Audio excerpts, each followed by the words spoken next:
ನಮಸ್ಕಾರ. ರಾಯಚೂರಿನ ಈ ಒಂದು ಸ್ಥಳಕ್ಕೆ ಒಮ್ಮೆ ಹೋದರೆ ಸಾಕು, ಖಂಡಿತವಾಗ್ಲೂ ನಿಮ್ಮದು ಎಷ್ಟೇ ಲಕ್ಷ ಕೋಟಿ ಸಾಲುಗಳಿದ್ರೂ ಖಂಡಿತವಾಗ್ಲೂ ತೀರುತ್ತೆ. ಕೊಟ್ಟಿರುವ ಹಣ ಸಾಲ ವಾಪಸ್ ಅವರಾಗವರೇ ನಿಮ್ಮನ್ನು ನೋಡ್ಕೊಂಬಂದು ವಾಪಸ್ ಕೊಡ್ತಾರೆ. ಮತ್ತು ಸ್ವಂತ ಸೈಟು ತಗೋಬೇಕು, ಮನೆ ಕಟ್ಟಿಸ್ಬೇಕು, ಜಮೀನು ತಗೊಬೇಕು ಅನ್ನುವವರು ಆಸ್ತಿ ವಿಚಾರದಲ್ಲಿ ಕೋರ್ಟು ಕಚೇರಿ ಪೊಲೀಸ್ ಸ್ಟೇಷನ್ ವಾಜ್ಯಗಳು ಆಸ್ತಿ ವಾದ ವಿವಾದಗಳು ನಡೀತಾ ಇದ್ದರೆ ಖಂಡಿತವಾಗ್ಲೂ ಬೇಗ ತೀರುತ್ತೆ. ಮತ್ತು ಎಸ್ಪೆಷಲಿ ದುಡ್ಡಿನ ಸಮಸ್ಯೆಗಳೇ ಅನ್ನೋದು ಬರೋದಿಲ್ಲ. ಈ ಮದುವೆ ಆಗಬೇಕು ಅನ್ನುವವರಿಗೆ, ಗಂಡು ಮಕ್ಕಳಿಗೆ ಹೆಣ್ಣು ಮಕ್ಕಳಿಗೆ ಉದ್ಯೋಗ ಸಿಗಬೇಕು ಅನ್ನುವವರಿಗೆ ಖಂಡಿತವಾಗ್ಲೂ ಈ ಒಂದು ರಾಯಚೂರಿನ ಈ ಒಂದು ಸ್ಥಳಕ್ಕೆ ಒಮ್ಮೆ ಹೋದರೆ ಸಾಕು. ಯಾಕೆಂದರೆ ಇಲ್ಲಿ ವಿಜ್ಞಾನಕ್ಕೆ ಸವಾಲು. ಈ ಒಂದು ಸ್ಥಳ ವಿಜ್ಞಾನಕ್ಕೆ ಈ ಒಂದು ಸ್ಥಳ ಸವಾಲಾಗಿದೆ. ವ್ಯಾಪಾರ ಅಭಿವೃದ್ಧಿ ಆಗಬೇಕು ಅಂತಂದರೆ ಖಂಡಿತವಾಗ್ಲೂ ರಾಯಚೂರಿನ ಈ ಒಂದು ಸ್ಥಳಕ್ಕೆ ಒಮ್ಮೆಯಾದರೂ ಭೇಟಿ ಕೊಟ್ಟು ನೋಡಿ. ಖಂಡಿತವಾಗ್ಲೂ ಹೇಳ್ತಿದ್ದೀನಿ, ಎಷ್ಟೇ ಲಕ್ಷ ಕೋಟಿ ಸಾಲುಗಳಿದ್ದರೂ ಖಂಡಿತವಾಗ್ಲೂ ತೀರುತ್ತೆ. ಮತ್ತು ಸ್ವಂತ ಸೈಟು ಮನೆ ತಗೊಬೇಕು ಅನ್ನುವವರು, ಕಟ್ಟಬೇಕು ಅನ್ನುವವರು, ಜಮೀನು ತಗೊಬೇಕು ಅನ್ನುವವರು, ಆಸ್ತಿ ವಿಚಾರದಲ್ಲಿ ವಾದ ವಿವಾದ ಇದ್ದರೆ ಬಗೆಹರಿಯುತ್ತೆ. ಕೊಟ್ಟಿರುವ ಹಣ ಸಾಲ ಬಂಗಾರ ಖಂಡಿತವಾಗ್ಲೂ ವಾಪಸ್ ಬಂದೇ ಬರುತ್ತೆ. ಎಸ್ಪೆಷಲಿ ಮದುವೆ ಆಗ್ತಿಲ್ಲ ಅನ್ನುವವರಿಗೆ, ಉದ್ಯೋಗ ಸಿಗ್ತಿಲ್ಲ ಅನ್ನುವವರಿಗೆ ಎಸ್ಪೆಷಲಿ ಈ ರಾಯಚೂರಿನ ಈ ಸ್ಥಳ ತುಂಬ ಪವರ್ಫುಲ್ ಸ್ಥಳ. ವಿಜ್ಞಾನಕ್ಕೆ ಸವಾಲು ಈ ಒಂದು ಸ್ಥಳ. ವಿಜ್ಞಾನಕ್ಕೆ ಸವಾಲಾಗಿ ನಿಂತಿರುವ ಈ ಸ್ಥಳಕ್ಕೆ ಜನ್ಮದಲ್ಲಿ ಒಂದು ಬಾರಿ ಆದರೂ ನೀವು ಹೋಗಿ ವೀಕ್ಷಣೆ ಮಾಡಲೇಬೇಕು. ಖಂಡಿತವಾಗ್ಲೂ ಇದು ಸುಳ್ಳಲ್ಲ, ಖಂಡಿತವಾಗ್ಲೂ ಇದು ಸತ್ಯ. ವಿಡಿಯೋನ ಪೂರ್ತಿ ನೋಡಿದರೆ ಹೇಳ್ತಾ ಹೋಗ್ತೀನಿ, ಎಲ್ಲೂ ಸ್ಕಿಪ್ ಮಾಡೋಕ್ಕೆ ಹೋಗ್ಬಿಡಿ ಯಾವ ಸ್ಥಳ ಅಂತ. ಮೊದಲು ಹೊಸದಾಗಿ ವಿಡಿಯೋ ನೋಡ್ತಾ ಇದ್ದವರು, ಮೊದಲನೇ ಬಾರಿ ವಿಡಿಯೋ ನೋಡ್ತಾ ಇದ್ದವರು ಚಾನಲ್ ಸಬ್ಸ್ಕ್ರೈಬ್ ಮಾಡ್ಕೊಳ್ಳಿ, ವಿಡಿಯೋ ಲೈಕ್ ಮಾಡ್ಕೊಳ್ಳಿ, ಕೆಳಗಡೆ ಐಪ್ ಬಟನ್ ಇರುತ್ತೆ ಪ್ರೆಸ್ ಮಾಡ್ಕೊಳ್ಳಿ, ಶೇರ್ ಮಾಡ್ಕೊಳ್ಳಿ. ಈ ಒಂದು ಸ್ಥಳ ತುಂಬ ಪವರ್ಫುಲ್ ಸ್ಥಳ. ವಿಜ್ಞಾನಕ್ಕೂ ಸವಾಲು ಈ ಒಂದು ಸ್ಥಳ. ಈ ಸ್ಥಳದಲ್ಲಿ ವಿಸ್ಮಯ ಪವಾಡಗಳೇ ನಡೆಯುತ್ತೆ. ನಂಬಿದ್ರೆ ನಂಬಿ, ಬಿಟ್ಟರೆ ಬಿಡಿ. ನೀವಲ್ಲಿ ಹೋಗಿ ಕಣ್ಣಾರೆ ನೋಡ್ಬೋದು. ವಿಜ್ಞಾನಕ್ಕೆ ಸವಾಲಾಗಿರುವ ಈ ಒಂದು ಸ್ಥಳ ಯಾವುದು ಗೊತ್ತಾ? ಈ ಒಂದು ಸ್ಥಳದಲ್ಲಿ ಈ ಒಂದು ದೇವರಿಗೆ ಕುದಿಯುವ ಬಿಸಿ ನೀರು ತಲೆ ಮೇಲಿಂದ ಹಾಕಿದರೆ ಕೆಳಗಡೆ ಪಾದದಡಿಗೆ ಬರೋ ಅಷ್ಟೊತ್ತಿಗೆ ತಣ್ಣಗಾಗುತ್ತೆ. ಕುದಿಯುವ ಬಿಸಿ ನೀರು ಈ ಒಂದು ಕಲ್ಲಿನ ವಿಗ್ರಹಕ್ಕೆ, ಈ ದೇವರಿಗೆ ಅಭಿಷೇಕ ಮಾಡ್ತಾರೆ. ಜಲಾಭಿಷೇಕ, ಕುದಿಯುವ ನೀರಿನ ಅಭಿಷೇಕ, ಬಿಸಿ ನೀರಿನ ಅಭಿಷೇಕ ತಲೆ ಮೇಲೆ ಎದೆ ಮೇಲಿಂದ ಹಾಕಿದರೆ ಸ್ವಾಮಿಯ ಪಾದದ ಕೆಳಗಡೆ ಬರೋತಷ್ಟಿಗೆ ತಣ್ಣಗಾಗುತ್ತೆ.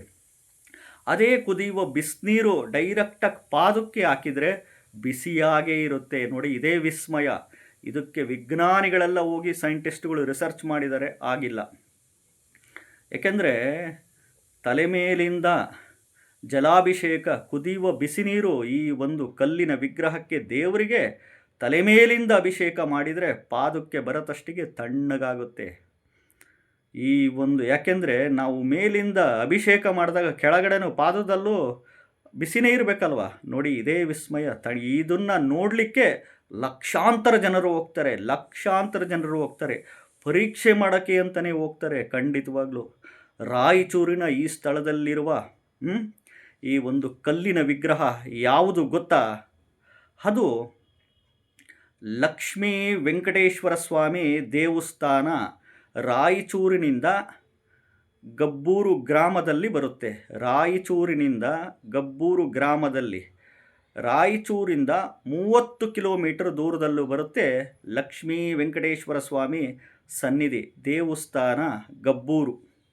ಇಲ್ಲಿ ಇಂಥ ವಿಸ್ಮಯ ಇದೆ. ಇಂಥ ಒಂದು ಸ್ಥಳಕ್ಕೆ ನೀವು ವೈಕುಂಠ ಏಕಾದಶಿ ದಿನ, ಪ್ರತಿ ವರ್ಷ ಡಿಸೆಂಬರ್ ತಿಂಗಳು ಅಥವಾ ಜನವರಿ ತಿಂಗಳಲ್ಲಿ ಬರುತ್ತೆ. ವರ್ಷಕ್ಕೊಮ್ಮೆ ಡಿಸೆಂಬರ್ ತಿಂಗಳು ಅಥವಾ ಜನವರಿ ತಿಂಗಳಲ್ಲಿ ವೈಕುಂಠ ಏಕಾದಶಿ ದಿನ ನೀವು ಹೋಗಿ ಬನ್ನಿ. ಇಲ್ಲ, ನಾವು ದೇವರ ವಿಗ್ರಹಕ್ಕೆ ಬಿಸಿ ನೀರು ಅಭಿಷೇಕ ಮಾಡೋದು ನಾವು ನೋಡಲೇಬೇಕು ಅನ್ನುವವರು ಭಾನುವಾರದ ದಿನ ಬೇಕಿದ್ರೆ ಹೋಗಿ ಬನ್ನಿ. ಭಾನುವಾರ ಬೆಳಗ್ಗೆ ಇಲ್ಲಿ ಬಿಸಿ ನೀರಿನ ಜಲಾಭಿಷೇಕ ದೇವರಿಗೆ ಮಾಡ್ತಾರೆ. ಪಾದಕ್ಕೆ ಬರತ್ತಷ್ಟಕ್ಕೆ ತಣ್ಣಗಾಗುತ್ತೆ. ಡೈರೆಕ್ಟಾಗಿ ಪಾದಕ್ಕೆ ಹಾಕಿದರೆ ಬಿಸಿನೀರೇ ಇರುತ್ತೆ. ಇದನ್ನು ನೀವು ಕಣ್ಣಾರೆ ನೋಡ್ಬೋದು, ಇಲ್ಲಿ ಕಣ್ಣಾರೆ ನೋಡ್ಬೋದು. ಅಥವಾ ನವರಾತ್ರಿ ಸಂದರ್ಭದಲ್ಲಿ ಹೋಗಿ ಬನ್ನಿ. ವರ್ಷಕ್ಕೆ ಒಮ್ಮೆ ವೈಕುಂಠ ಏಕಾದಶಿ ವರ್ಷದಲ್ಲಿ ಡಿಸೆಂಬರ್ ತಿಂಗಳು ಅಥವಾ ಜನವರಿ ತಿಂಗಳಲ್ಲಿ ಬರುತ್ತೆ. ಇಂಥ ಸಂದರ್ಭದಲ್ಲಿ ಹೋಗಿ ಕೈನಲ್ಲಿ ತುಳಸಿ ದಳಗಳು 3 ತುಳಸಿ ದಳಗಳು ಕೈನಲ್ಲಿ ಇಟ್ಕೊಂಡು ನೀವು ಅಲ್ಲಿ ಹೋಗಿ ವಿಷ್ಣು ಸಹಸ್ರನಾಮ ಸ್ತೋತ್ರನ ಪಠಣೆ ಮಾಡಿ ಸ್ವಾಮಿ ಪಾದಕ್ಕೆ ಕೊಟ್ಟುಬಿಡಿ. ಅಲ್ಲಿ ಒಂದು ಶಿವಲಿಂಗ ಇದೆ, ಆ ಪಕ್ಕದಲ್ಲಿ ಶಿವಲಿಂಗ ಇದೆ, ಅಲ್ಲೇ ದೇವಸ್ಥಾನದಲ್ಲಿ.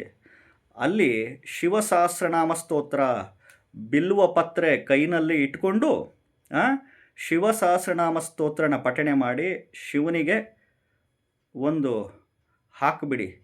ಖಂಡಿತವಾಗ್ಲೂ ಎಷ್ಟೇ ಲಕ್ಷ ಕೋಟಿ ಸಾಲುಗಳಿದ್ದರೂ ತೀರುತ್ತೆ. ಸ್ವಂತ ಸೈಟು, ಮನೆ, ಜಮೀನು, ಆಸ್ತಿ ವಿವಾದಗಳು ಬಗೆಹರಿಯುತ್ತೆ. ಮತ್ತು ಎಸ್ಪೆಷಲಿ ಮದುವೆ ಉದ್ಯೋಗಗಳು ಸಿಗುತ್ತೆ. ಕೊಟ್ಟಿರುವ ಹಣ ಸಾಲ ಅವರಾಗವರೇ ಬಂದು ನಿಮಗೆ ವಾಪಸ್ ಕೊಟ್ಟೇ ಕೊಡ್ತಾರೆ. ದುಡ್ಡಿನ ಸಮಸ್ಯೆಗಳೇ ಅನ್ನೋದು ಬರೋದಿಲ್ಲ.